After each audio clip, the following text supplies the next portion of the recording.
এই ভিডিওটা কিছুদিন আগেকার ভিডিও, এডিট করা হয়নি বলে ছাড়া হয়নি। আর সেদিন আমি গেছিলাম তিয়াসার বাড়িতে, ও আমাকে অর্ধেক রাস্তায় প্রত্যেকবারের মতো নিতে এসেছিলো, আর ও ক্যামেরায় মুখ দেখাতে চাইছিল না, যেহেতু মেকআপ করেছিল না।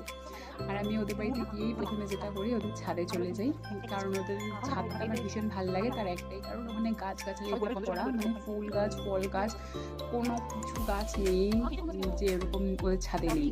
যেরকম স্ট্রবেরি থেকে শুরু করে আঙুর, আমড়া সব আছে। যেরকম একটা স্ট্রবেরি আমি তুলে নিয়েছি অলরেডি খাবো বলে, আর ছোটো ছোটো স্ট্রবেরিগুলো সব পাখিতে খেয়ে চলে গেছে। আর এখানে আমড়া হয়েছিল, যেটাও বলছিল খাবি, মাখা করবো। তো ওখান থেকে দুটো আমড়া তুলে নিল, তারপরে টমেটো দেখাচ্ছিল আমাকে, বরবটি দেখাচ্ছিল, তারপরে যেটা আসলো আঙুর। আঙুর দেখে তো আমি অবাক যে আমাদের এখানকার মতো এরকম ওয়েদারে এত সুন্দর আঙুর হয়েছে।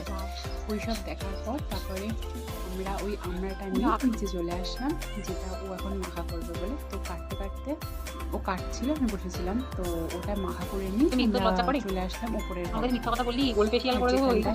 ওকে আমি এখন এটাই বলছিলাম,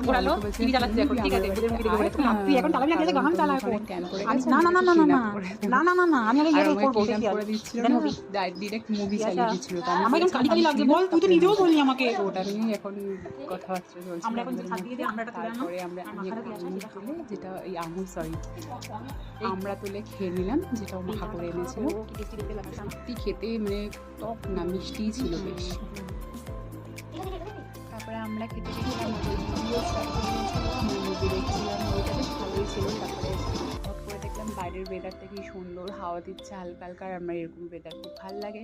তারপরে মুভি দেখতে দেখতে ব্রেক টাইমে তিয়াসা আমাদের জন্য পাঁপড়, কিছু স্ন্যাক্স, চা বানিয়ে এনেছিল। মানে আমিও গেছিলাম ওর সাথে, কিন্তু আমি কোম্পানি দিয়েছিলাম নর্মাল দাঁড়িয়ে, আর ও সব কিছু করেছে।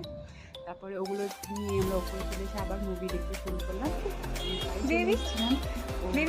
কোনো প্রসেস না হয়নি, বাড়িতে এসে আমি একটু হাসছিলাম, আর ওর হাসিটা আমার এটা ভালো লাগে, হাসানোর চেষ্টা করছিলাম বারবার। তারপর আমি ছাদে চলে গেছিলাম, ছাদে খাওয়া গান করছিলাম।